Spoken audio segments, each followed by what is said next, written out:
तो हम लोग जो है एक पेपर यहां पर सॉल्व करते हैं।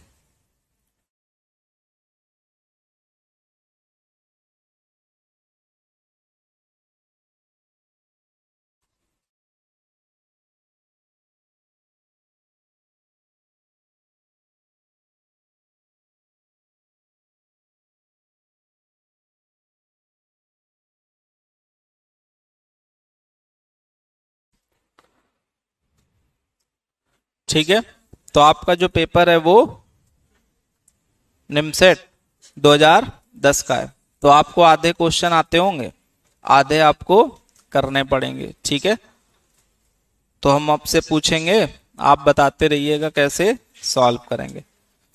तो पहला क्वेश्चन है आपके पास, simplify the boolean function F X Y Z is equal to summation 0 2 4 5 6। तो आपको इसको सॉल्व करना है। तो हम लोग कैसे करते हैं सॉल्व, के मैप बनाते हैं और के मैप बनाने के बाद फंक्शन में वेरिएबल चेक करते हैं। तो वेरिएबल है हमारे पास एक्स वाई जेड, तो यहाँ पे एक्स बार और एक्स, फिर वाई जेड दोनों पे बार, फिर वाई बार जेड बार और वाई जेड और वाई जेड बार। फिर आपको पोजीशन पता है, इसको 0, इसको 1, इसको 2, इसको 3 बोलते हैं कि नहीं? नहीं बोलते हैं। इसको 2, इसको 3, इसको 4, इसको 5, इसको 6, इसको 7। अब इन्होंने आपसे क्या बोला कि 0 वाली जगह पर 1 भर दो, 2 वाली जगह पर 1 भर दो, 4 वाली जगह पर 1, 5 वाली जगह पर 1 और 6 वाली जगह पर 1 फिल कर दो। समझ रहे हैं? तो बाकी ये नंबर जो है हिंट के लिए हमने लिखे थे, बाकी अगर आपको याद रहते हैं तो इनको भी लिखने की जरूरत नहीं थी। कैसे आप इनको लिखते?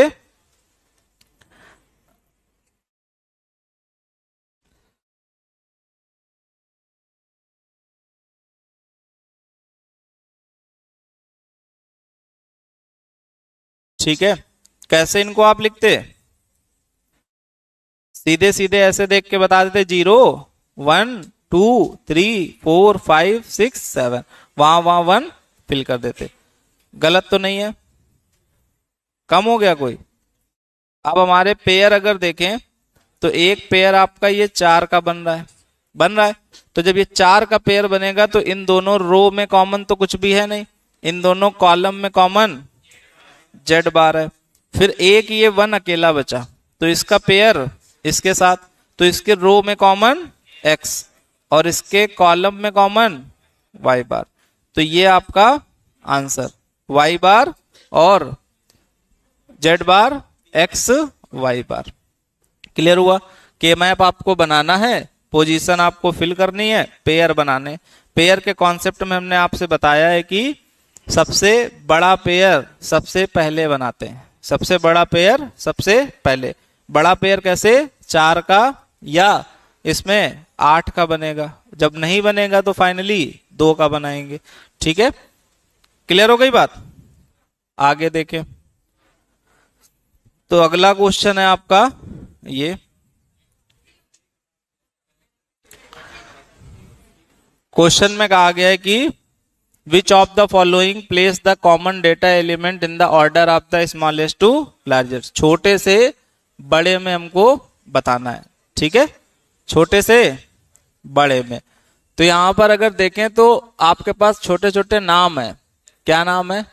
फील्ड है, ठीक है, फिर रिकॉर्ड है, फिर उसके बाद कैरेक्टर है, फिर उसके बाद डेटाबेस। तो यहां पर अगर हम मीनिंग समझें, कैरेक्टर क्या होता है, फील्ड क्या होता है, रिकॉर्ड क्या होता है, ठीक है, उसको हम लोग समझते हैं।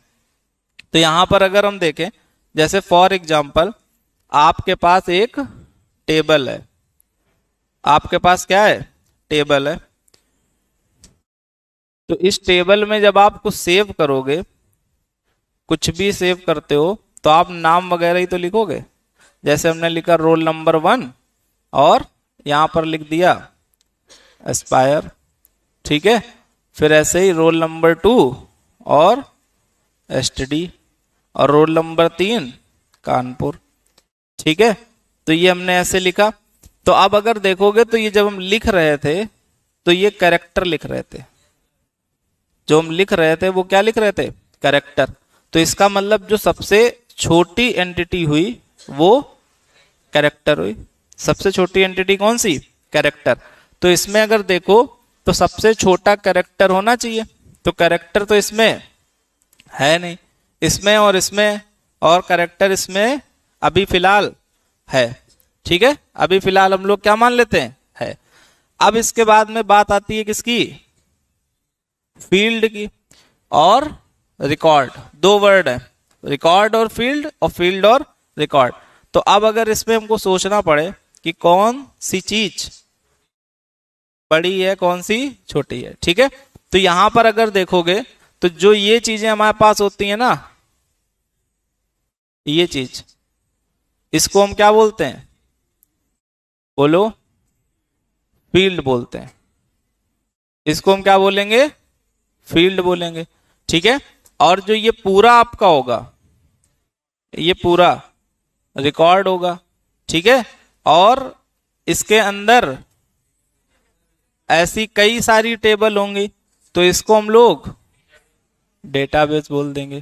तो कौन सा आंसर सही होगा, सी ऑप्शन आपका सही हो जाएगा।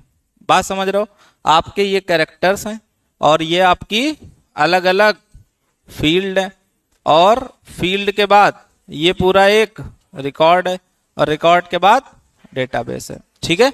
तो ऑप्शन कौन सा सही, सी ऑप्शन, ठीक है। वैसे ये भी आप सोच सकते हो सही, बट ये गलत है। क्यों, क्योंकि ये जो कंपैरिजन है ये हमारा डेटाबेस के अंदर का कंपैरिजन, और ये जो कंपैरिजन है वो डिजिट्स में कंपैरिजन है, ठीक है। तो इनका कोई कंपैरिजन आपस में नहीं, इन दोनों का तो आपस में, इन चारों का आपस में, बट इसका इसके साथ कोई कंपैरिजन नहीं है, ठीक है। तो यहां पर कैरेक्टर सबसे छोटा कैसे, अरे भाई हमने एस लिखा, एस, तो आप बताओ इन सभी में सब में छोटा क्या है, एस ही तो है। कैरेक्टर का मतलब होता है लेटर्स, कंप्यूटर में कैरेक्टर का मतलब क्या होता है, लेटर्स। तो इंग्लिश में जब जाते हो तो लेटर सबसे छोटी चीज होती है। लेटर से जब आपका वर्ड बन जाता है, ठीक है, शब्द बन जाता है, तो वो क्या हो जाता है, बड़ा हो जाता है, उसको फील्ड बोल देते हैं। फिर उसको जब हम सेट कर देते हैं तो रिकॉर्ड बोल देते हैं। क्लियर हो गई इतनी बात, कौन सा ऑप्शन, सी ऑप्शन। आगे बढ़े, आगे देखें अगर, तो ये क्वेश्चन अभी हम कराते हैं, तब तक आप ये वाला देखें। तो इसमें कहा गया execution of an operating system is initiated by the program called is, ठीक है। तो यहां पर क्या होता है, बूट स्ट्रैप प्रोग्राम ऐसा होता है जो सबसे पहले एग्जीक्यूट होता है, ठीक है, सबसे पहले एग्जीक्यूट होता है, ठीक है। और इसको एक और बोलते हैं हम लोग, ठीक है, कहां एग्जीक्यूट होता है, बायोस में, ठीक है। कहां एग्जीक्यूट होता है, बायोस में, ये ध्यान रखना है, ठीक है। सबसे पहले कौन सा, बूट स्ट्रैप प्रोग्राम एग्जीक्यूट होता है, कहां होता है, बायोस में होता है, ठीक है। ये दो बातें ध्यान रखनी है। अगला आपका क्वेश्चन है, ये क्वेश्चन है आपके पास, which of the following is not one of the four major data processing function of a computer. मतलब कह रहे हैं कि कंप्यूटर में जो डेटा प्रोसेसिंग होती है उसमें कौन सा फंक्शन नहीं होता है, कौन सा फंक्शन नहीं होता, डेटा प्रोसेसिंग में क्या चीज जरूरत नहीं है। तो पहला है कि गैदरिंग द डेटा, गैदरिंग का मतलब क्या होता है, डेटा को इकट्ठा करना, ठीक है। अगला है प्रोसेसिंग डेटा इनटू इंफॉर्मेशन, अगला है एनालाइजिंग द डेटा और इंफॉर्मेशन, अगला है स्टोरिंग द डेटा और इंफॉर्मेशन। तो यहां पर जो तीनों बाद वाले हैं ये सब शामिल होता है, ठीक है, और पहला शामिल नहीं होता है। डेटा को इकट्ठा करने की उसकी कोई जिम्मेदारी नहीं, डेटा जब उसके पास आ जाएगा तो फिर वो क्या करेगा, प्रोसेस करेगा, इंफॉर्मेशन में कन्वर्ट करेगा, ठीक है, या उसको स्टोर करेगा, एनालाइज करेगा, लेकिन अपने आप डेटा निकाल के वो लाएगा नहीं। मेमोरी में अगर डेटा सेव है तो वो अपने आप निकाल के नहीं लाएगा, उसको ला करके दो, फिर सारे काम वो क्या करेगा, जो भी उस पे काम हो सकते हैं वो सब करेगा, ठीक है। तो कौन सा काम नहीं होगा? डेटा गैदरिंग का। अगला क्वेश्चन है, for a microprocessor using input output mapped, पहला है memory and input output addresses are distinct. ठीक है, तो आपको अगर याद होगा तो हमने आपको थोड़ा सा इंटरप्ट में बताया था, पढ़े थे आप? इंटरप्ट में हमने आपको बताया था कि आपके पास एक प्रोग्राम्ड आईओ होता है। ऐसे क्या देख रहे हो भाई तुम लोग? ठीक है, एक आपके पास प्रोग्राम्ड आईओ होता है, दूसरा मेमोरी होता था, और तीसरा इंटरप्ट होता था। याद है आपको? ठीक है, तो हमने आपको बताया था कि प्रोग्राम्ड आईओ में क्या होता था? बताओ भाई, तुम लोग तो बिल्कुल ब्लैंक हो गए। हाँ, अभी जल्दी में तो पढ़े थे।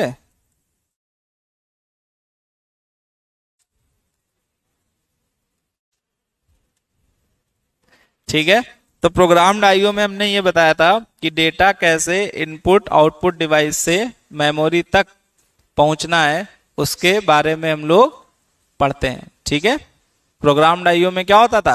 पहले से प्रोग्राम डिफाइन होते हैं, उनके थ्रू हम लोग मेमोरी से डेटा इनपुट आउटपुट डिवाइस के बीच में, और इनपुट आउटपुट से डेटा मेमोरी में ले जाते हैं। ठीक है, फिर इसके बाद हमने पढ़ा था कौन सा? Memory IO. ठीक है, तो मेमोरी प्रोग्राम्ड आईओ में क्या था कि अब इसमें मेमोरी का भी यूज कर लेते हैं। ठीक है, कि डेटा हमको कहाँ स्टोर करना, कैसे स्टोर करना, तो इसका भी यूज कर लेते हैं। फिर हमने इसके बाद बताया था आपको प्रोग्राम्ड आईओ। तो प्रोग्राम्ड आईओ में क्या बोला था? Sorry, interrupt. तो इंटरप्ट में हमने ये बोला था कि अब सीपीयू परमानेंट ध्यान नहीं देता है। ठीक है, सीपीयू परमानेंट ध्यान नहीं देता है। कब वो देता है? जब उसके पास इंटरप्ट आता है। जैसे किसी ने इनपुट दिया तो सीपीयू के पास जाएगा कि इनपुट आया है, तो वो इनपुट पर काम करना शुरू करेगा। ठीक है, जबकि ऊपर वाले दोनों में क्या होता था? सबसे पहले वाले में प्रोग्राम्ड आईओ में, उसमें वो परमानेंट देखता है। वो क्या करता है? परमानेंट वॉच करता रहता है कि कहीं इनपुट तो नहीं आ गया, कहीं इनपुट तो नहीं आ गया। तो इससे नुकसान क्या होता है कि अब अगर हमको जरूरत भी नहीं है सीपीयू की, फिर भी वो क्या वॉच कर रहा है? वो चेक कर रहा है कि इनपुट कहीं आया तो नहीं है। ठीक है, तो कुल मिला के आपको ये ध्यान रखना है कहाँ वर्क करता है? मेमोरी से इनपुट आउटपुट डिवाइस के बीच में, और सीपीयू भी इसमें शामिल होता है। फिर हमने कहा था जब एक नई चीज आ जाती है, डीएमए, डायरेक्ट मेमोरी एक्सेस, तो हमने बोला था जब डीएमए आ जाता है तब सीपीयू का काफी हद तक काम कम हो जाता है, क्योंकि वो खुद एक अपने आप में सीपीयू टाइप की ही डिवाइस है। ठीक है, वो सीपीयू मतलब सीपीयू जो है उसका एक साइड का वर्क क्या है? डीएमए। तो डीएमए बस केवल क्या करता है? सीपीयू से परमिशन लेकर के और फिर वो अपना काम शुरू कर देता है। ठीक है, तो यहां पर ये कह रहे हैं कि जब आप माइक्रो प्रोसेसर में इनपुट आउटपुट आईओ का यूज करते हो तो memory and input output addresses are distinct. ठीक है, तो अगर मान लो ये आपकी इनपुट आउटपुट डिवाइस है, ये आपकी इनपुट आउटपुट डिवाइस और ये आपकी मेमोरी डिवाइस है। ठीक है, तो जाहिर सी बात है इनके एड्रेस अलग होंगे और इनके एड्रेस अलग होंगे। तो इसमें पहला ऑप्शन तो सही है कि मेमोरी और इनपुट आउटपुट एड्रेस दोनों अलग अलग होंगे। फिर अगला है कि not all data transfer instructions are available for IO. ठीक है, तो सभी डेटा ट्रांसफर इंस्ट्रक्शन मतलब कोड, इंस्ट्रक्शन फॉर्मेट भी बताया हमने आपको, भूल गए हो ना? यहां पे होता था मोड, यहां पर ऑप कोड पढ़ा है, यहां पे ऑपरेंड। ठीक है, तो ये इसको बोलते हैं हम लोग क्या? इंस्ट्रक्शन। ठीक है, क्या बोलते हैं? इंस्ट्रक्शन। तो जो प्रोग्राम्ड आईओ है ये सबसे कौन सा है? बेसिक वाला है। बेसिक मतलब 3 थे, 3 में सबसे पहला। तो उसमें सारे प्रोग्राम पहले से डिफाइन नहीं होते हैं, वो डिफाइन होते हैं जो जनरली ज्यादातर यूज हो रहे होते हैं वो होते हैं, बाकी उसमें सारे डिफाइन नहीं होते। तो अगला ऑप्शन भी क्या होगा? सही। तो कुल मिला के कौन सा ऑप्शन, दोनों ऑप्शन सही हो जाएंगे। कौन से, सी और ए और बी मिलाकर के सी ऑप्शन सही। समझ में आया? आप एक बार फिर से पढ़ लीजिएगा। आज क्या क्या पढ़ लीजिएगा, प्रोग्राम आईओ और इंस्ट्रक्शन कोड का स्ट्रक्चर। ठीक है, स्ट्रक्चर में 3 चीजें होती थी। 3 चीजों में पहले मोड होता था, मोड से डिफाइन होता था कि वो किस रेफरेंस का है, मेमोरी रेफरेंस का है कि रजिस्टर रेफरेंस का है। ठीक है, तो ये सब आप आज रिवाइज कर लीजिएगा। आगे बढ़े हम लोग।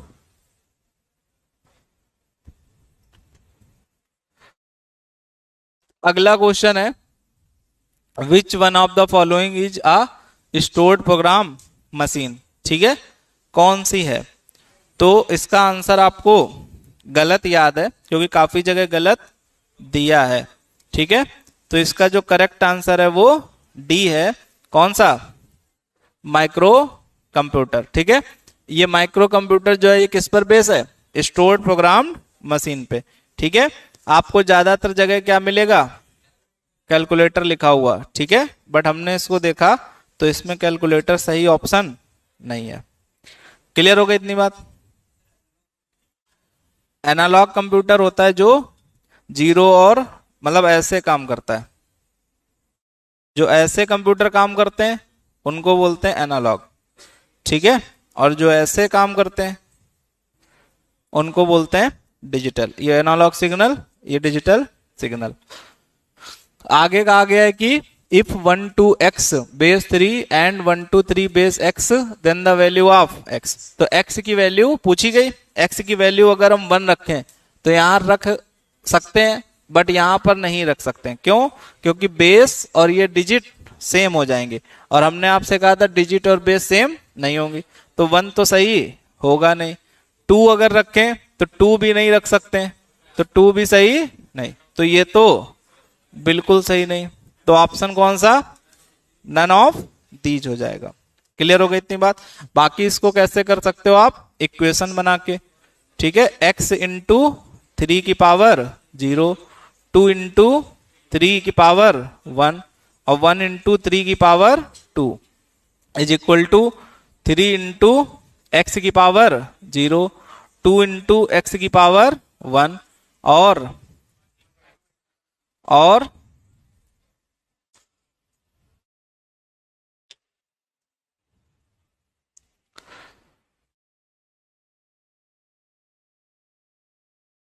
ठीक है, और हो जाएगा 1 इंटू एक्स स्क्वायर। तो यहां से सॉल्व करेंगे 1 मतलब x, ये 6 और ये 9 बराबर x square plus 2x plus का 3। तो x square minus x plus x ये इधर आएगा और 9 और 6 15, तो ये माइनस का 12। तो फैक्टर करेंगे तो 4 3 12, तो 4x minus 3x plus 12 is equal to 0, minus 12 is equal to 0। तो यहां से जब x कॉमन लेंगे तो x प्लस 4 और माइनस 3 कॉमन लेंगे तो x प्लस 4 बराबर 0। तो x बराबर कितना 3 और x बराबर कितना -4। तो -4 तो रख नहीं सकते और 3 भी नहीं रख सकते। क्यों? क्योंकि 3 रखोगे तो ये और ये सेम, तो इसका मतलब no value of x, x की कोई वैल्यू नहीं होगी जो ये सेटिस्फाई कर पाए। क्लियर हो गई बात? समझ पा रहे हो? अगर यहां पर ऐसा होता तो आप ऐसा नहीं करेंगे कि जल्दबाजी में 3 टिक मार देंगे। ठीक है, क्योंकि वो भी सेटिस्फाई नहीं करेगी। तो इसमें कितना ऑप्शन, नन ऑफ दीज। समझ पा रहे हो बात को? अगला क्वेश्चन है ये, तो ये अभी हमने कल ही पढ़ाया था आपको, परसों, याद है? भूल गए? सुना है ऐसे कभी कुछ आपने? बताएं भाई। तो हमने आपको बताया था, क्वेश्चन क्या है, a CPU has 12 bit address, 12 bit का एड्रेस है, 12 बिट का एड्रेस है for memory addressing. If the memory has total capacity 16 KB then the word length of the memory. तो word length of the memory, तो हमने इसको बहुत आपको डिटेल में बताया था कि अगर आपके पास ये मेमोरी है, ये आपके पास मेमोरी है, तो वर्ड लेंथ का मतलब क्या होता है? इस एक ब्लॉक की लेंथ, यही एक वर्ड होता है। उस दिन बोला था इसको हम ब्लॉक बोलते हैं या वर्ड बोलते हैं, ठीक है? ब्लॉक बोलो या वर्ड बोलो। तो इस ब्लॉक का साइज कितना है वो बताना है। क्या बताना है हमको? ब्लॉक का साइज। तो यहां पर अगर देखें तो टोटल एड्रेस बिट कितनी है? एड्रेस बिट 12 है।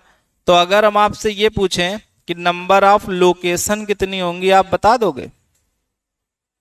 नंबर ऑफ लोकेशन कितनी होंगी? नंबर ऑफ लोकेशन बताओ भाई। अगर आपके पास 3 बिट है तो कितनी लोकेशन होंगी?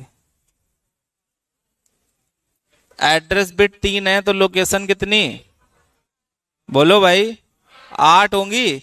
4 एड्रेस बिट है तो लोकेशन कितनी? तो 12 एड्रेस बिट है तो लोकेशन कितनी? कंटाप पड़े भी 4 4 कर रहा, ठीक है? 3 बिट है तो लोकेशन कितनी? 8। 4 बिट है तो लोकेशन 16। तो 12 बिट अगर एड्रेस की है तो लोकेशन बोलो 2 की पावर 12। बताया था ना भाई, 3 बिट है अगर तो आप ज्यादा से ज्यादा लोकेशन 8 बना पाओगे। ये लोकेशन होते हैं, क्या बना पाओगे? 8 बना पाओगे। तो अगर आपके पास 12 बिट है तो लोकेशन कितने बनेंगी? 2 की पावर 12। फिर हमने आपसे बोला था कि मेमोरी का साइज, मेमोरी का साइज जो होता है वो होता है number of location into size of block. याद है? कहां याद है? Size of block. तो कितनी लोकेशन है टोटल? 2 की पावर 12। साइज पता नहीं है ब्लॉक का, ब्लॉक का साइज ही तो निकालना है। क्वेश्चन में कहा गया है what is the word length of the memory, memory के एक वर्ड की लेंथ कितनी। टोटल साइज पता है हमको कितना? 16 KB। कोई कंफ्यूजन? ठीक है। तो अब जब 16 KB लिखा है तो 16 के मतलब 2 की पावर 10 और 2 की पावर 12 इंटू n। तो यहां से 2 की पावर 14 होगा। बोलो भाई, होगा कि नहीं? तो यहां से ये कैंसिल होगी तो 2 की पावर 2 मतलब 4 बाइट होगा। क्या? लिख लो ऐसे ही, साइज ऑफ ब्लॉक, ठीक है? और साइज ऑफ ब्लॉक बराबर साइज ऑफ ब्लॉक। समझ पा रहे हो? बस। तो कितना होगा? 4 बाइट का होगा। क्लियर हो पा रही बात आपको? ठीक है। उस दिन करवाए थे सारे क्वेश्चन, लेकिन समस्या क्या है कि आप पढ़ते ही नहीं हो।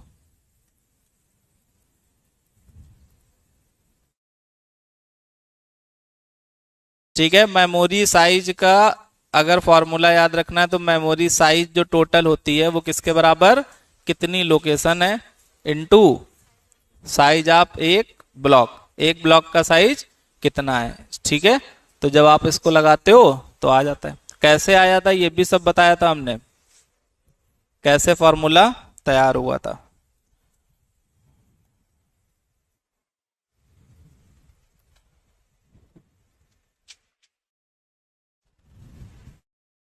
भूल जा रहे हैं?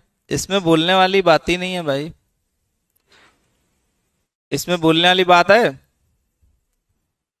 एग्जाम्पल भी बताया था ना हमने, एक होटल में 8 कमरे और 8 कमरे में 4 लोग, तो टोटल साइज कितना?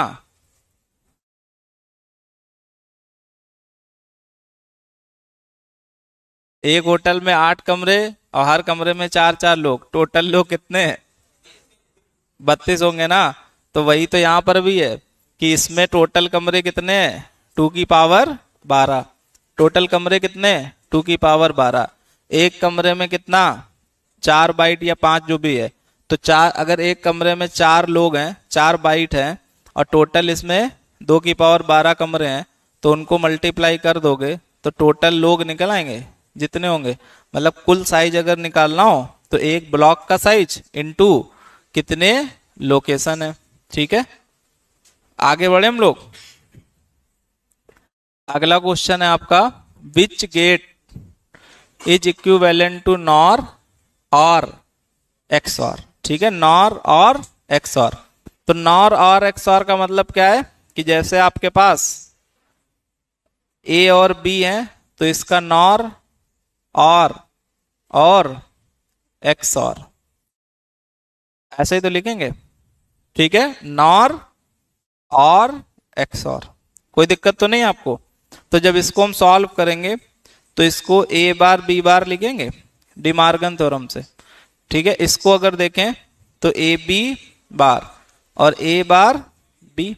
ठीक है, तो यहां से अगर बी बार कॉमन ले लें तो ए प्लस ए बार हो जाएगा, और ये ए बार बी, तो ये बी बार होगा और प्लस ए बार बी। सही लिख रहे हैं, गलत लिख रहे हैं? अब इसको हम वो वाली प्रॉपर्टी लगा दें, x प्लस वाई जेड। तो x प्लस वाई और x प्लस जेड, तो यहां से जब हम लगाएंगे तो इसमें लिखेंगे b बार प्लस b और b बार प्लस a बार, तो ये 1 हो जाएगा। होगा कि नहीं?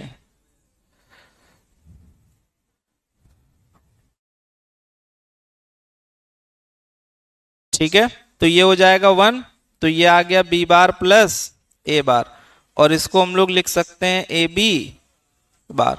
तो ए बी बार जो लिखा है ये एंड का नॉट है, एंड का नॉट, तो ऑप्शन नैंड गेट होगा। बात समझ पा रहे हो? ठीक है, नॉर और एक्सऑर मिलाकर के क्या बनेगा? नैंड बनेगा। कैसे निकाला हमने? नॉर लिखा, और लिखा और एक्सऑर लिखा। हेलो अभिजीत जी, आज आप दिन में आ गए भाई? अच्छा, हम आ गए दिन में आज। ठीक है, समझ में आ गई इतनी बात? कोई दिक्कत आपको? अब एक क्वेश्चन आपका बच गया था, ये वाला। ठीक है, तो इसमें आपसे पूछा है a main memory has an access time of 45 second. ठीक है, एक मेन मेमोरी है। मेन मेमोरी समझते हो आप क्या? रैम। ठीक है, रैम को बोलते हैं हम लोग मेन मेमोरी। ठीक है, एक बार नेमसेट में यही क्वेश्चन आया है, समझ रहे हैं? विच of the following is the main memory? पहला ऑप्शन रैम, रोम, हार्ड डिस्क, ऐसे करके। तो कौन सी? रैम होती है मेन मेमोरी। तो यहां पर कह रहे हैं कि a main memory has two access time, has an access time of 45 nanosecond. एक मेमोरी है जिसको हम एक्सेस करते हैं कितने में? 45 नैनो सेकेंड में। ठीक है, फिर कह रहे हैं कि a 5 nanosecond time gap is necessary for the completion of one access to beginning the next access. कह रहे हैं कि जब हमने एक बार एक्सेस के लिए दिया तो जैसे ही मेमोरी के पास इंस्ट्रक्शन पहुंचेगा, जैसे ही मेमोरी के पास, जैसे मान लो हमने यहां से इंस्ट्रक्शन दिया, ठीक है, तो जब ये मेमोरी के पास पहुंचेगा तो हम दूसरा इंस्ट्रक्शन 5 नैनो सेकेंड के बाद दे सकते हैं। समझ रहे हैं? पढ़े क्वेश्चन आप, लिखा है a 5 nanosecond time gap is necessary for the completion of the one access to begin of next access. ठीक है, मतलब एक एक्सेस के बाद दूसरे एक्सेस के लिए हमको 5 नैनो सेकेंड का गैप लेना पड़ेगा। ठीक है, तो टोटल अगर हम टाइम की बात करें, टोटल टाइम, तो हमको 45 और 5 50 नैनो सेकेंड लगेगा। मतलब कुल मिला के अगर हमको एक बार डेटा फेच करना है तो हमको लगेगा कितना? बोलो, 50 नैनो सेकेंड। ठीक है, पहली बार तो 45 ही लगेगा, लेकिन उसके हर बार बाद में 50-50 लगेगा। क्यों लगेगा? क्योंकि 45 तो एक्सेस करने में और 5 डिले टाइम, 5 कौन सा डिले। तो यहां पर टोटल टाइम कितना हुआ 50 नैनो सेकेंड। आगे कहा गया the bandwidth of the memory, आगे क्या बोला गया बैंडविड्थ ऑफ द मेमोरी। तो बैंडविड्थ ऑफ द मेमोरी का मतलब क्या होता है, बैंडविड्थ समझते हो आप,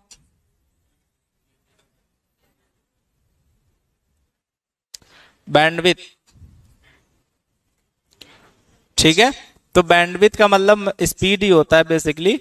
अब स्पीड का मतलब क्या होता है, स्पीड डेफिनेशन बता आपको,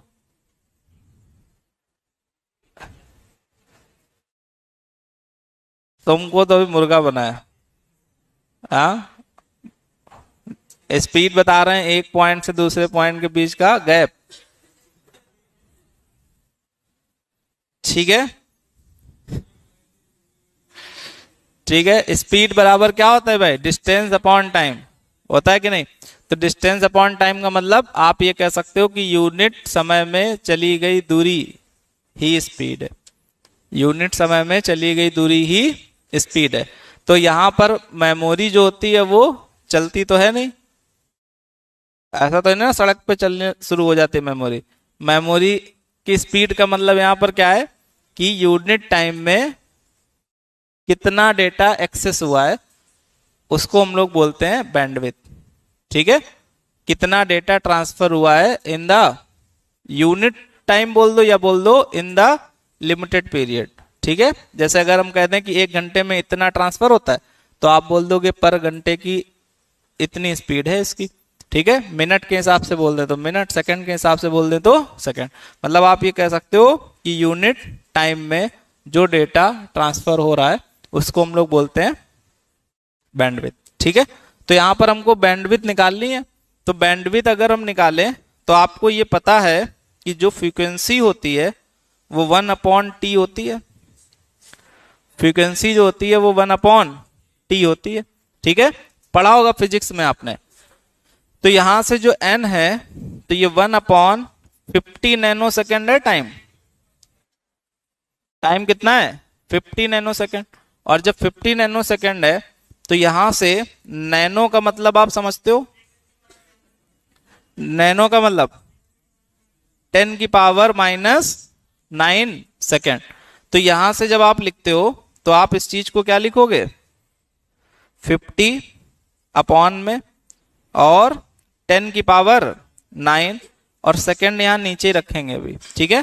तो यहां से अगर देखें ऊपर हम लोग तो यहां पर आप लिख सकते हो कितना 10⁻50 है तो हम 100 बना लें इसको।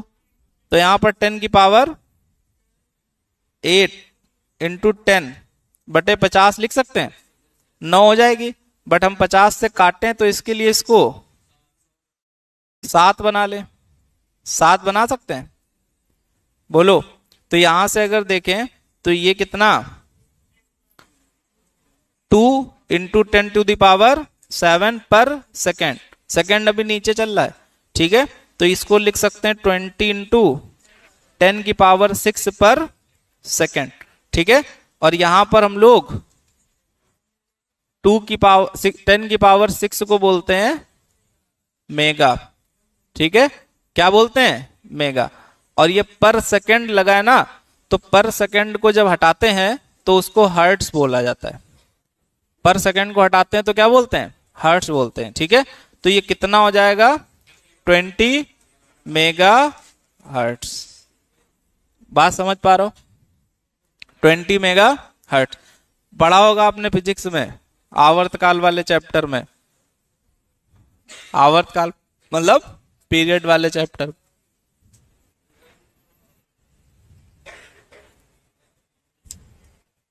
ठीक है। तो यहां पर हमें क्या करना था, सिंपल सा फॉर्मूला लगाना था, कौन सा, कौन सा ये।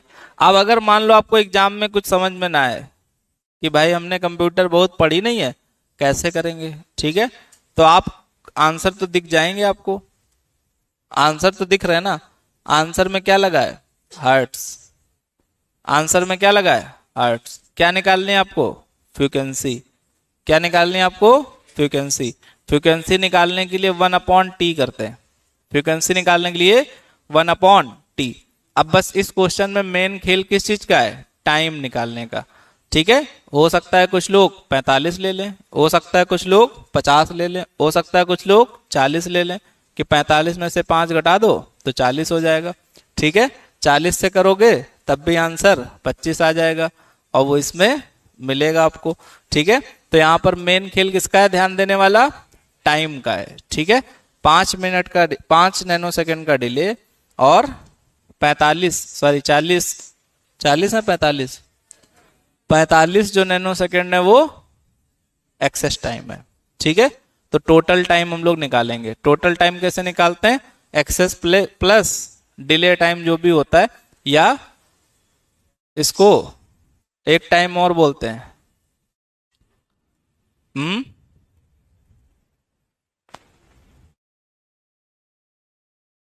एक और बोलते हैं भाई, प्रोपेगेट टाइम। ठीक है, या प्रोपेगेशन डिले। समझ पा रहे हैं, तो वो भी आप इसको बोल सकते हो।